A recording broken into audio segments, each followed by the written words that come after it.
오늘 함께 살펴볼 말씀의 제목이 내가 그들과 더불어 대대로 싸우리라 라는 제목인데요. 오늘 시므온 안나 성가대 찬양과 같이 선한 능력으로 우리 모두 일어나셔서 영광의 새날을 맞이할 때까지 끝까지 싸워서 말씀 안에서 온전히 서는 우리 모두가 되기를 간절히 소망합니다. 오늘 출애굽기 17장 본문 말씀을 통해서 말씀을 살펴보도록 하겠는데요. 이스라엘 백성들이 출애굽해서 이제 이 르비딤이라는 장소에 도착을 하게 되는데요.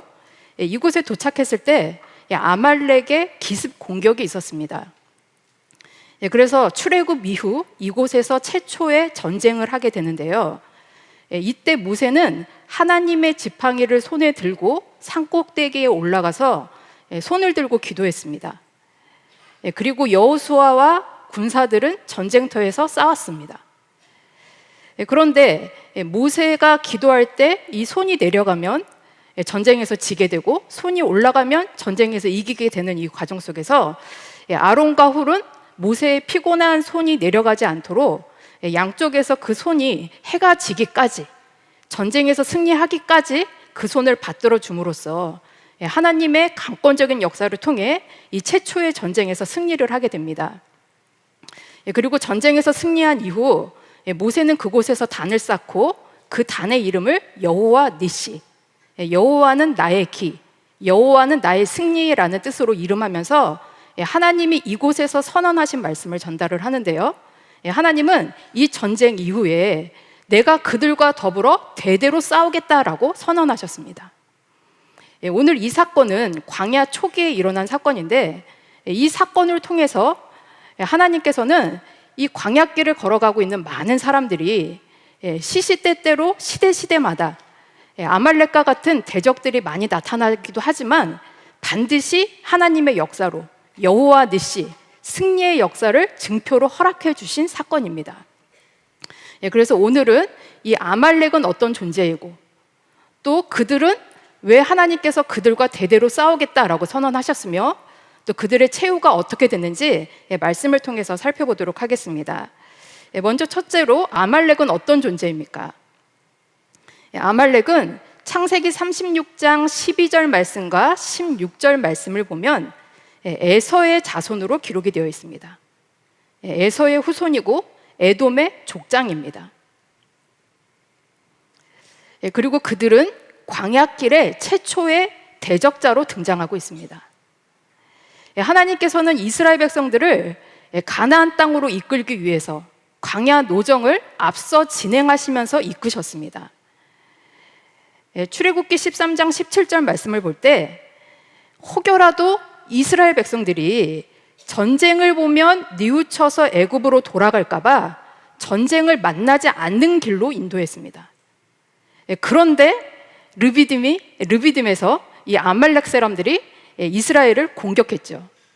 그래서 하나님께서는 그 전쟁에 나가서 싸워라 명령하셨고 출애굽기 12장 41절 말씀 볼 때 이스라엘 백성들은 여호와의 군대로서 출애굽했습니다. 그래서 이 르비딤이라는 장소에서 여호와의 군대로서 최초의 전쟁을 하게 됩니다. 이렇게 아말렉은 광야길 최초 대적자로 등장을 하고요. 그 다음에 신명기 25장을 보면 이 신명기 25장은 모세가 광야 2세대들에게 르비딤에서 있었던 일들을 기억하라라고 얘기하면서 그때의 사건을 다시 한번 강조하고 있습니다. 그들은 어떤 자냐? 하나님을 두려워하지 않아서 이스라엘 백성들을 쳤다. 그리고 너의 피곤함을 타서 내 뒤에 떨어진 약한 자들을 쳤다라고 얘기하고 있습니다. 이렇게 아말렉은 하나님을 두려워하지 않는 자, 하나님을 경외하지 않는 자입니다. 그리고 피곤함을 타서 뒤를 쳤다라고 표현하고 있는데요. 이 라암셋에서부터 시내 강야까지, 여기까지는 직선거리로 약 340km입니다. 이 거리를 200만 명 이상 남녀노소가 1월 15일에 출발해서 3월 1일에 시내 강야에 도착하기까지 쉬지 않고 계속 이 광야에 행진을 해갔습니다. 그렇기 때문에 이 르비딤이라는 곳에 도착하기까지는 많이 지쳐있고 힘들어 있던 상황이라는 거죠. 그런데 이러한 피곤함을 타서 그 뒤를 쳤는데요. 여기 치다라는 단어는 히브리어 잔압으로 꼬리를 자르다라는 뜻입니다. 즉 이들은 언약 백성의 꼬리를 잘라서 그들을 분열시키고 하나님의 뜻을 온전히 이루지도 못하도록 그들을 방해했다라는 거죠. 그 다음에 5번째, 시편 83편 7절 말씀 보면 이 아말렉 사람들은 이스라엘을 대적하기 위해서 주변국과 동맹을 맺습니다. 그리고 성경 전체를 계속 보면 시대마다 이스라엘을 대적하는 존재로 등장하고 있습니다. 또한 아말렉은 사단의 속성을 가진 자인데요. 이 아말렉 전쟁이 일어나기 직전에 르비딤에서 일어난 사건은 백성들이 물이 없어서 하나님을 향해서 원망했습니다. 그래서 하나님께서는 반석을 쳐서 물이 나오게 하심으로 식수 문제를 해결해 주시고 편안함을 얻으려고 하려던 그 찰나에 르비딤에서 아말렉이 공격을 합니다. 이들은 빈곤한 틈을 타서, 이 피곤한 틈을 타서 공격했습니다. 그 공격 대상은 신명기 25장 18절 말씀 볼 때 뒤에 떨어진 약한 자들. 그런데 에베소서 4장 27절 말씀을 보면 마귀로 틈을 타지 못하게 하라라고 말씀합니다. 이렇게 아말렉은 백성들이 원망하는 틈을 타서 그들을 공격했습니다. 우리도 광야길을 걷는 이 과정 속에서 내가 원하는 대로 되지 않을 때도 있고 또 내가 원하는 방향으로 가지 않을 때도 있고 기도를 했는데 응답이 더딘 것 같이 느껴질 때도 있고 그럴 때 감사보다는 원망이 더 앞설 때가 많이 있습니다. 그러나 이 원망의 틈은 사단이 가장 좋아하는 거죠. 그래서 이 원망의 틈, 또 피곤한 틈, 연약한 틈을 타서 이 사단은 할 수 있는 한 하나님의 백성을 공격해서 무너뜨리려고 합니다. 이렇게 끝까지 하나님을 대적하는 이 아말렉 족속들, 그들과 하나님은 싸워서 이때 승리하게 한 이후에 그 백성들에게 하나님은 명령과 선언을 하십니다. 그 내용은 출애굽기 17장 14절에서 16절 말씀을 보면 광야 1세대들에게 이것을 책에 기록하여 기념하게 하라. 아말렉이 공격한 이 사건을 책에 기록하고 기념하라. 그리고 그것을 귀에 외워서 들리게 하라. 이렇게 명령합니다. 그리고 내가 아말렉을 도말하여 천하에서 기억함이 없게 할 것이다. 또 여호와가 아말렉으로 더불어 대대로 싸우리라 라고 선언하고 있습니다. 이 명령과 동일하게 광야 2세대들에게도 하나님은 아말렉을 진멸하라 라는 명령을 똑같이 내립니다. 신명기 25장 19절 말씀, 이제 너희가 가나안 땅에 들어가서 안식을 얻게 되면 너는 아말렉의 이름을 천하에서 도말하라. 너는 잊지 말고 그 일을 행하라 라고 광야 2세대, 다음 세대들에게도 계속 그들과 싸우라 라고 명령하고 있습니다. 참고로 이 민수기 24장 20절 말씀을 보면 발람의 예언인데요. 발람도 아말렉은 열국 중 으뜸이나 종말은 멸망에 이르리로다 라고 말씀하면서 성경은 한결같이 아말렉은 강하지만 결국에는 망한다 라고 강조하고 있습니다. 이렇게 아말렉에 대해서 하나님은 강하게 기록하여 기념하라, 외워 들리라, 잊지 말라, 또 천하에서 도말하라, 대대로 싸우라 라고 강력하게 말씀하면서 그들과 싸우라고 명령하고 있습니다. 그러면 두 번째로 왜 하나님은 아말렉과 더불어 대대로 싸우겠다고 선언하셨습니까? 이스라엘 백성들을 출애굽하기 위해서 하나님께서는 모세를 호렙산, 곧 신의 산에서 부르시면서 출애굽 목적을 알려주십니다. 특별히 출애굽기 3장 12절 말씀을 보면 내가 백성을 애굽에서 인도하여 낸 후에 너희가 이 산에서, 이 산은 지금 모세를 부른 호렙산, 곧 신의 산이죠. 이 신의 산에서 반드시 하나님을 섬기게 될 것이고 이곳에 도착하는 것이 내가 너를 보낸 증거가 될 것이다 라고 말씀하고 있습니다. 즉 이스라엘 백성들이 출애굽하여서 궁극적으로 도착해야 할 목적지는 가나안 땅입니다. 그러나 출애굽 후에 반드시 도착해야 할 곳은 시내산입니다. 이렇게 하나님께서는 시내산에서 무엇인가 특별하게 구속사의 중요한 계획을 세우시고 그들을 시내산으로 이끌고 있었습니다.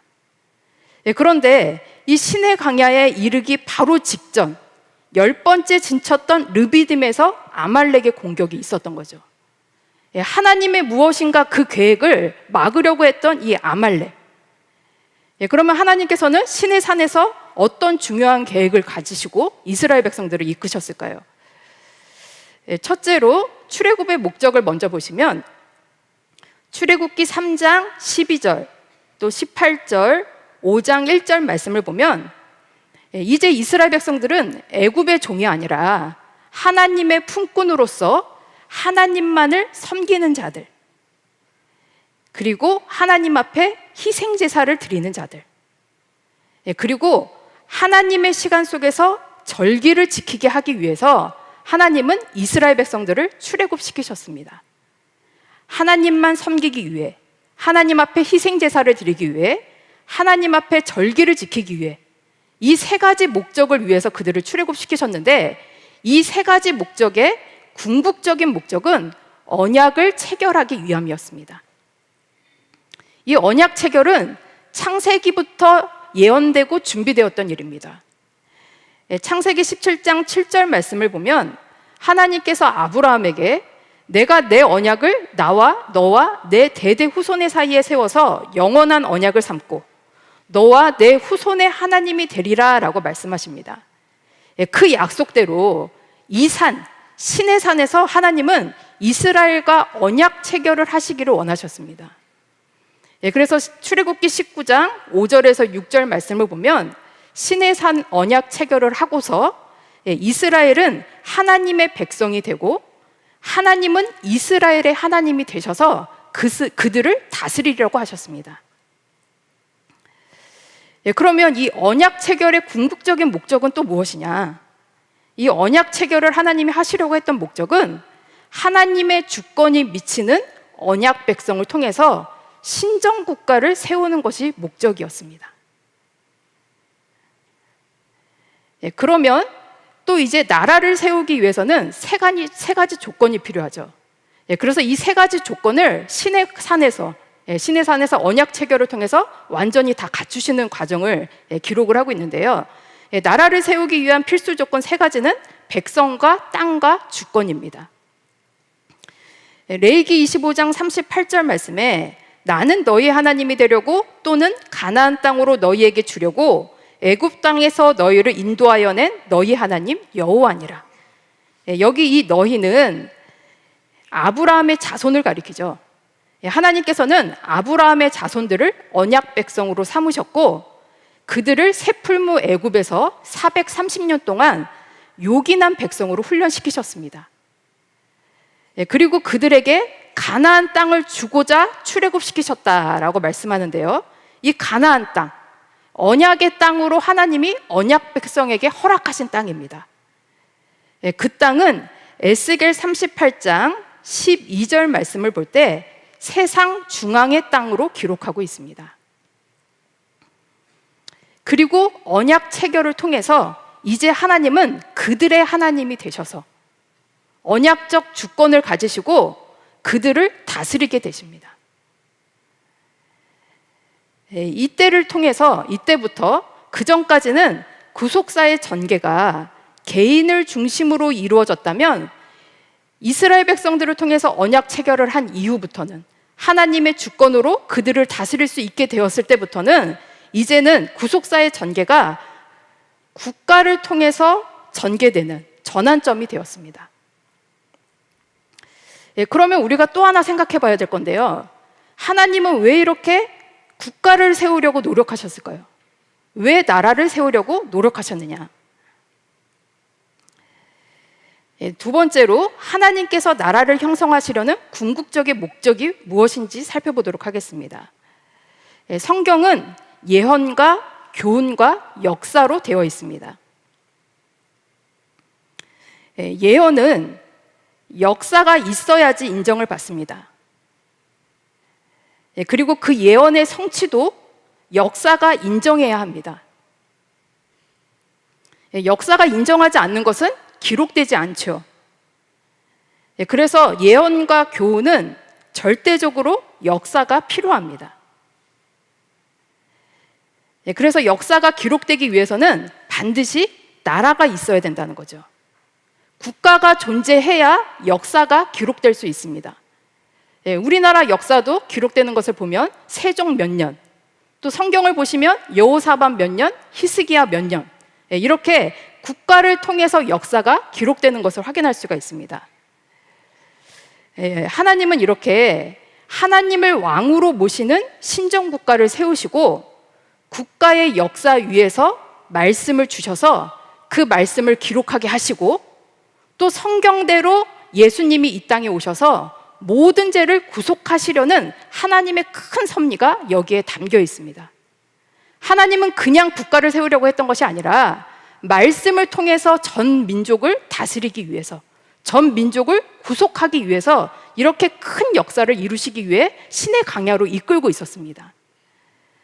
그리고 세상 중앙의 땅을 교두보 삼아 언약 백성이 하나님의 주권 속에서 하나님의 뜻을 전하면서 국가를 통해 말씀의 역사를 확장시키려 하신 것입니다. 이러한 거룩한 뜻을 이스라엘 백성들은 알지 못했지만 하나님은 마음을 졸이면서 그들의 길을 이끌고 있었습니다. 이렇게 이스라엘 백성들은 하나님 나라의 건설을 위해서 거룩한 출발을 하였고, 그런데 그 길을 아말렉이 막았습니다. 그래서 출애굽기 17장 16절 말씀을 보면 여호와께서 맹세하시기를 여호와가 아말렉으로 더불어 대대로 싸우리라 라고 선언합니다. 얼마나 하나님의 가슴에 사무쳤으면 맹세하면서까지 내가 그들과 끝까지 싸우겠다라고 선언하십니다. 혹시 여러분들 성경 중에 혹시 나눠져 있는 성경 있으시면 여기 여호와께서 맹세하시기를, 이 부분에 아라비아 숫자 있는데요, 뭐라고 써 있는지 한번 확인해 주시겠어요?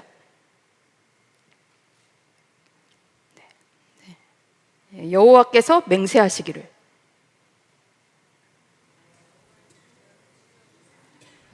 전혀 예상치 못한 내용이 써 있지 않습니까?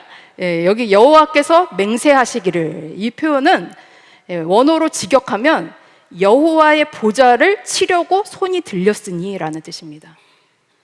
여기 이 보좌는 하나님의 왕권을 상징하죠. 이 손을 든 자는 아말렉입니다.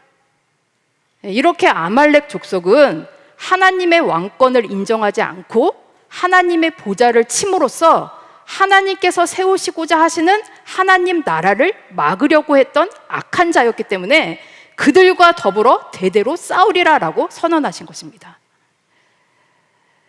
세 번째, 아말렉과 더불어 대대로 싸우리라. 이 선언은 하나님이 싸우시겠다라는 말씀이지만 하나님의 싸움은 곧 우리의 싸움입니다. 그래서 첫 번째로 르비딤 사건 약 400년 후에 이스라엘의 초대왕 사울이 왕이 되었는데요, 이때 그에게 하나님의 첫 명령은 아말렉을 진멸하라 라는 말씀입니다. 사무엘상 15장 2절 3절 말씀 보면 아말렉이 이스라엘에게 행한 일, 곧 애굽에서 나올 때 길에서 대적한 일을 내가 추억하노니 지금 가서 아말렉을 쳐서 그들의 모든 소유를 남기지 말고 진멸하되 남녀와 소아와 젖 먹는 아이와 우양과 약대와 나귀를 죽이라 하셨나이다. 하나님은 그 대적들의 행했던 일들을 400년이 지났어도 잊지 않고 기억하고 있다가 그들의 남녀노소를 물어나고 다 죽여라 라고 명령합니다. 그런데 사울은 15장 8절에서 9절 말씀 보면 그 말씀에 온전히 순종하지 못하죠. 백성들은 진멸하였지만 아각 왕을 사로잡았고 또 좋은 것들은 취하였습니다. 자기가 원하는 대로만 순종했어요. 그 결과 사무엘상 15장 23절 26절 말씀을 보면 왕이 하나님의 말씀을 버렸기 때문에 하나님도 사울 왕을 버리게 됩니다. 이렇게 하나님 앞에 버림받은 사울은 훗날 사무엘상 31장 3절 4절 말씀을 보면 블레셋과의 전투에서 크게 중상하여서 죽게 되었습니다. 이때 사울은 할례 없는 자들이 와서 나를 찌르고 모욕할까 두렵다 하면서 사울이 자기 칼을 취하고 그 위에 엎드려져서 자살을 하게 됩니다. 그리고 사무엘하 1장 말씀을 보면 한 소년이 다윗에게 찾아와서 사울이 이렇게 죽어가고 있는 것을 내가 죽이고 그의 면류관과 팔에 있는 고리를 가지고 왔다라고 얘기하면서 다윗에게 사울의 죽음을 기만했습니다. 이때 다윗이 그 소년에게 너는 어디 사람이냐라고 물었더니 나는 아말렉 사람입니다 라고 얘기합니다. 이때 다윗은 또 그 소년에게 너가 하나님의 기름 부음 받은 자 죽이기를 두려워하지 않았느냐라고 하면서 다윗이 그 아말렉 소년을 죽였습니다. 이렇게 볼 때 사울은 아말렉을 진멸하라라는 명령에 순종하지 못함으로 하나님 앞에 버림받았고 비참하게 죽었습니다. 그리고 그가 진멸하지 못했던 아말렉 사람 그 한 소년에게 의해서 그의 죽음이 모욕당했습니다. 반면 사울이 순종하지 못했던 것을 사무엘이 대신 행하는데요. 사무엘상 15장 32절에서 33절 말씀을 보면 사무엘이 아각을 끌고 오게 하죠. 이 아말렉 왕 아각을 끌고 와서 그에게 하는 얘기가 너의 칼로 인하여서 많은 여인들이 무자하게 되었으니 이제 너희 어머니도 무자하게 될 것이다 라고 얘기하면서 그가 길갈에서 여호와 앞에서 아각을 찍어 쪼개니라. 하나님의 공의로운 심판을 한 거죠. 하나님의 대적자에 대해서 그를 잔인하게 죽였습니다. 여기 이 아각을 찍어 쪼개니라, 그 뜻은 갈기갈기 베다, 조각을 자르다, 찍어서 쪼개다 라는 뜻인데요. 공동번역과 표준 세번역에서는 칼로 난도질을 했다, 현대인의 성경에서는 칼로 쳐 토막을 냈다라고 번역하고 있습니다. 이렇게 아각, 하나님의 대적자였던 대표 이 아각이 그 죽는 마지막 현장은 너무나 비참하게 죽음을 당했습니다. 두 번째, 이제 다윗과 그 이후에 아말렉의 진멸입니다. 다윗 시대에도 여러 차례 아말렉과의 전쟁이 있었습니다. 이때 다윗은 끝까지 그때마다 그들을 추격하여서 그들을 진멸했습니다. 그리고 역대상 4장 42절에서 43절을 보면 히스기야 시대의 시므온 지파 사람들이 피하여 남아있는 아말렉 사람들을 치고 그들이 거하였던 장소에 오늘날까지 거하였다라고 말씀합니다. 이렇게 함으로써 아말렉을 진멸하라라는 말씀이 일부 성취가 되죠. 그리고 더 시간이 지나서 포로기 시대 이 아하수에로 왕이 통치하던 시기에 에스더 사건이 있었는데요. 하만이라는 사람이 유다 사람 모르드게에 대한 이 악한 감정을 가지고 모르드게만 죽일 것이 아니라 유다 민족을 아달월 12월 13일 한날에 남녀노소를 물어나고 모두 진멸하려는 계략을 꾸밉니다. 그러면 이 하만은 누구입니까? 하만은 에스더 3장 1절 말씀 보면 아각 사람 함무다다의 아들로 기록이 되어 있습니다. 이 아각은 사무엘상 15장 8절 말씀에 아말렉의 왕으로 기록되어 있죠. 이 하만이라는 사람은 최후의 아말렉 후손입니다. 그러면 이 모르드게는 누구냐? 모르드게는 에스더 2장 5절 말씀을 보시면 베냐민 자손, 기스의 증손, 시므의 손자 야일의 아들로 기록되어 있습니다. 이 기스는 사울의 아버지로도 기록이 되어 있죠. 즉 베냐민 지파였던 사울, 베냐민 지파 기스의 증손인 이 모르드게는 사울 가문에 속한 자손이었습니다. 그리고 그 당시 왕후 에스더는 모르드게의 조카였죠. 이렇게 사울이 아말렉을 진멸하라라는 말씀 앞에 순종하지 못한 결과 그의 자손들이, 그의 후손들이 나중에 이 아말렉 족속에 의해서 완전히 진멸당할 위기에 처하게 되었습니다. 이때 모르드게와 왕후 에스더, 그리고 전 유다 백성들이 하나님을 향해서 기도했고 하나님의 권능의 역사로 오히려 하만과 그 대적자들이 바벨론에 포로되어 있었던 유다인들을 통해서 완전히 진멸당하게 됩니다. 에스더 7장 10절에서는 하만의 계략에 들통이 나고 오히려 모르드게를 달아서 죽이려고 했던 그 나무에 하만이 달려 죽게 됩니다. 그리고 하만이 죽은 후에 다시 한번 조서가 쓰여지게 되는데요. 3월 23일에 조서를 써서 그 조서의 내용이 뭐냐? 그 조서를 이 아하수에로 왕이 통치하는 127도에다가 다 전달을 하는데 혹시라도 못 알아들었다라고 얘기할까봐 각 민족의 방언으로 모든 문자로 그것을 써서 조서를 내립니다. 8장 11절 12절 말씀 보면 그 조서는 각 도의 백성 중에 세력을 가지고 유다 백성들을 치려하는 모든 자들을 아달월 12월 13일 하루 동안 그들을 진멸하라라는 말씀입니다. 이렇게 완전 반전으로 역사가 바뀌어져서 에스더 9장 1절과 5절 말씀 보면 아달월 곧 12월 13일은 유다인이 도리어 자기를 미워하는 자를 제어하게 된 날, 그리고 그 모든 대적을 쳐서 도륙하고 진멸하고 자기를 미워하는 자에게 마음대로 행한 날이다 라고 말씀합니다. 그리고 이 12월 13일 수산성에 있었던 유다의 대적들 하만의 10명의 아들들을 다 죽이고요. 그리고 500인을 진멸을 합니다. 에스더 9장 10절 유다인의 대적 하만의 아들 10아들을 죽였으나 그 재산에는 손을 대지 아니하니라. 또 9장 12절 말씀 도성 수산에서 이미 유다인의 대적들 500인을 죽였다. 또 9장 16절 말씀을 보면 3월 달에 조서가 내려진 것을 확인하고 12월 13일에 각 도에 있는 127도 각 도에 있는 유다인의 대적들 7만 5천인을 도륙하였습니다. 어마어마한 숫자들이 이 12월 13일 하나님을 대적하는 자, 유다인의 대적자들이 다 이날 죽임을 당했습니다.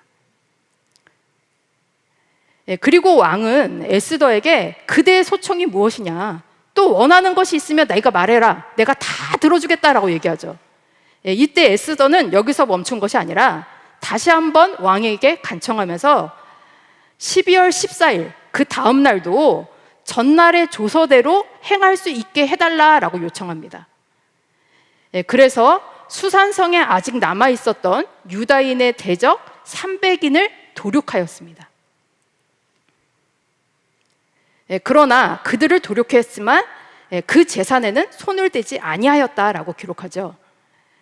이렇게 에스더 9장 10절, 15절, 16절 말씀을 보면 그들을 진멸하였지만 그 재산에는 손을 대지 아니하였다라고 계속 강조하고 있습니다.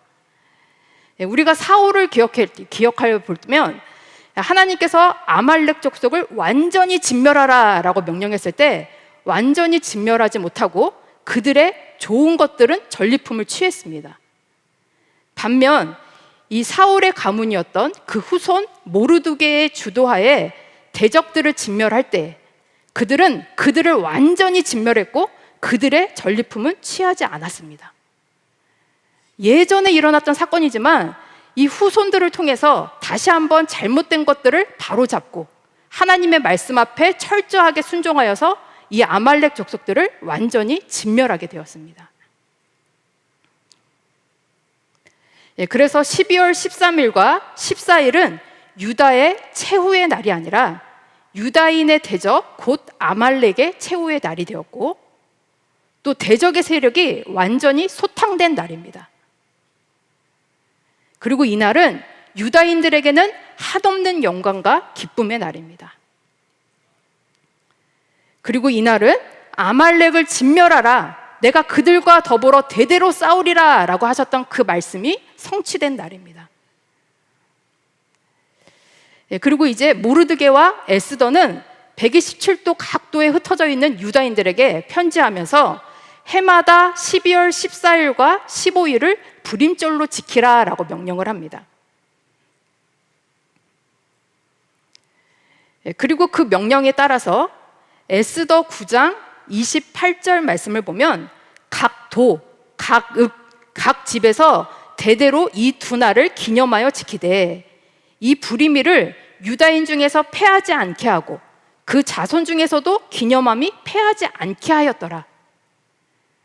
또 9장 31절에서는 이 현대인의 성경으로 제가 읽어드리면 에스더와 모르드게가 지시한 대로 그들이 금식하며 부르짖던 일을 기억하고 이 명절을 반드시 지키기로 재차 다짐하였다. 이 유다인들은 12월 14일과 15일을 불임절로 지키기로 이들은 철저하게 다짐하고 그날을 기념하여서 절대 패하지 않을 것을 선언했습니다. 그리고 9장 32절 말씀 보면 이 내용이 그 일이 책에 기록되었다라고 말씀하고 있습니다. 르비딤에서 아말렉과 대대로 싸우리라, 이것을 책에 기록하여 기념하라 라고 말씀하셨듯이 최후의 아말렉을 완전히 진멸한 그날을 기억하여서 그날을 기념하게 되었고 그 일이 기록되었습니다. 시간은 지났지만 하나님의 말씀은 믿는 자를 통해서 완전히 성취되었습니다. 사울은 순종하지 못했지만 믿는 자들을 통해서 다시 한번 역사했듯이 오늘 우리도 하나님의 말씀 앞에서 끝까지 순종하여서 하나님의 말씀, 하나님의 싸움이 우리의 싸움이 되어서 끝까지 승리하는 모두가 되시기를 간절히 소망합니다. 결론적으로 오늘날 우리의 사명입니다. 국가의 역사 위에 성경을 주시고 말씀으로 이 땅에 오셔서 전 인류를 구원하시려는 하나님의 섭리, 그 길을 아말렉이 막았습니다. 그래서 하나님은 그들과 더불어 대대로 싸우리라 라고 선언하셨죠. 그리고 특별한 것은 출애굽기 17장 14절 말씀 볼 때 이것을 책에 기록하여 기념하라 라고 말씀하고 있습니다. 성경에 나타난 첫 기록 명령입니다. 성경의 기록의 시작은 출애굽 이후 모세를 통해서 시작되었고 또 모세는 죽기 직전까지 기록하여서 모세오경을 남겼습니다. 기록이 가진 힘은 강력하죠. 과거를 기억하고 그 가운데 현재와 미래의 지표를 삼아서 우리가 나아가야 할 방향성을 찾을 수가 있습니다. 하나님은 이 사건을 기록하게 하심으로써 구속사의 대적들이 시대마다 나타나기 때문에 그들을 진멸하기까지 계속 싸워야 할 것을 말씀하고 있습니다. 오늘도 하나님 나라의 완성을 향해서 우리가 지금 나아가고 있는데 우리가 가고 있는 이 길을 가로막는 존재가 있다면 그들과 우리는 끝까지 싸워야 될 줄로 믿습니다.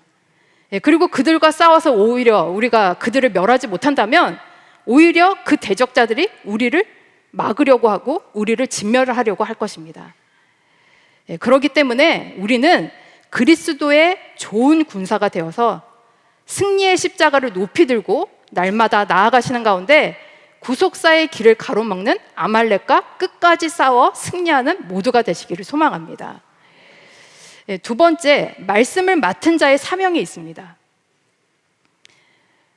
그들을 출애굽시키시고 언약 체결을 하시고 신정국가를 세우시면서 그들을 통해 말씀을 맡기셨습니다. 성경은 하나님의 말씀이 나에게 오기까지 하나님의 수고와 눈물과 무한한 사랑의 흔적으로 가득 차 있습니다. 그 수고와 애씀을 뚫고 하나님은 이스라엘에게 말씀을 맡겨주셨습니다. 그러나 그 말씀을 제대로 지키지 못했을 때 이스라엘은 바벨론 포로로 끌려가기도 했고 또 전 세계로 흩어진 민족이 되기도 했습니다. 오늘날 우리에게도 구속사의 완성을 위해서 하나님께서는 우리에게 구속사의 말씀을 맡겨주셨습니다.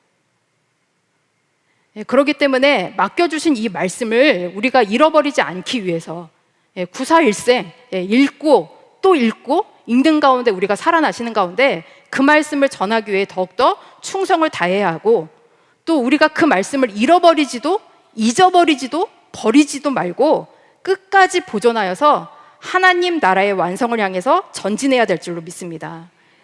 그래서 우리를 통해 그 말씀의 효력을 바라고, 또 오늘의 역사 위에서 그 말씀이 성취를 향해 나아갈 수 있도록 디딤돌의 역할을 우리 모두 감당해야 될 줄로 믿습니다. 구속사는 아무리 시대마다 대적자들이 막으려고 해도 중단 없이 진행되고 있습니다. 르비딤에서 아말렉과의 승리의 비결은 모세는 하나님의 지팡이를 들고 산꼭대기에 올라가서 손을 들고 기도했습니다. 그리고 아론과 훌은 그 팔이 내려오지 않도록 붙들어줬습니다. 또 여호수아와 군사들은 나가서 싸웠습니다. 비록 같은 공간은 아니었지만 각자의 일에 충성을 다했을 때 기도의 자리와 전쟁터의 자리가 하나로 통하여서 하나님이 이기게 하여 주셨습니다. 이처럼 우리도 각자에게 맡겨주신 모든 일에 충성을 다하면서 하나님의 말씀을 맡은 자로서의 사명을 온전히 감당해야 될 줄로 믿습니다. 이제 앞으로 우리에게 전개될 일들이 더 많이 있죠. 그래서 구속사 시리즈 12번 완간을 위해서, 또 교회의 질서와 건의 회복을 위해서, 또 구속사 세미나, 아카데미, 또 여러 가지 행사들, 그리고 각 기관과 교구의 예배의 회복, 또 세계 선교, 그리고 전국 교회와 전 세계 모든 말씀의 교회들이 각 지역에서 각각의 역할들을 잘 감당하시면서, 또 세계 선교와 호라 선교, 각각의 모든 위치에서 날마다 구속사의 완성을 향해 전진할 때 하나님께서는 반드시 이 전쟁에서 아말렉과 싸워주시고 모든 대적자들과 싸워서 이기게 하여 주시고 우리에게 여호와 니시, 승리의 길을 선물로 허락해 주실 줄로 믿습니다. 이제 교회 개척 60주년입니다. 앞으로 70주년, 80주년, 그 이후에도 계속 말씀의 역사가 온전히 성취되기까지 오늘날의 역사가 기록에 남는 한 장이 되어서 후손의 후손에 이르기까지 구속사의 완성을 향해 변함없이 충성하는 우리 모두가 되시기를 간절히 소망합니다. 우리 이번 학예대성의 주제가 뭐였죠? 주제가 벌써 2주가 됐는데 제가 무리한 질문을 했죠. 아주 무리한 질문입니다. 그럴 수 있습니다. 이번 학예대성의 주제가 그리로 모여서 우리에게로 나아오라. 우리 하나님이 싸우시리라. 하나님은 누구와 싸우십니까? 대적자들과 싸우십니다.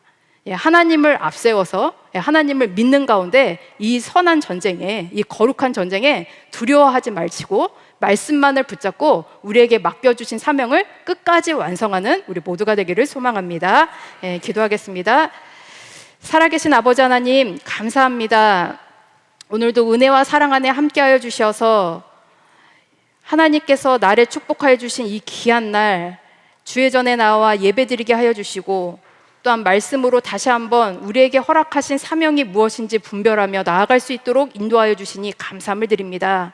시대마다 아말렉과 같은 대적들이 나타나 하나님의 말씀이 전달되지 못하게 하고 하나님의 뜻을 가로막고, 또 믿는 자로 하여금 자꾸 그 신앙이 무너지게 하고 퇴보하게 하고 또 뒤돌아서게 하는 많은 무리들이 있지만, 아버지 하나님, 귀한 말씀으로 우리를 훈련시켜 주셨고 또 귀한 말씀을 우리에게 맡겨주셨사오니 강하고 담대함으로 우리를 통해서 이루시고자 하시는 아버지의 섭리를 온전히 깨닫고 날마다 아버지의 대적들과 넉넉히 싸워 이길 수 있도록 아버지께서 우리의 모든 삶을 선한 길로 인도하여 주시옵소서. 교회의 모든 난제에 있는 문제들, 또 각 가정에 해결되지 못했던 모든 문제들, 또 건강의 문제, 경제적인 모든 문제들까지도 아버지의 선한 일에 온전히 사용받을 수 있는 각 가정들과 우리의 모든 삶이 될 수 있도록 사방의 평안함으로 더욱더 든든히 서갈 수 있도록 인도하여 주시옵소서. 오늘도 아버지 은혜가 함께하여 주심에 감사함을 드리오며 예수님의 이름으로 기도드리옵나이다. 아멘.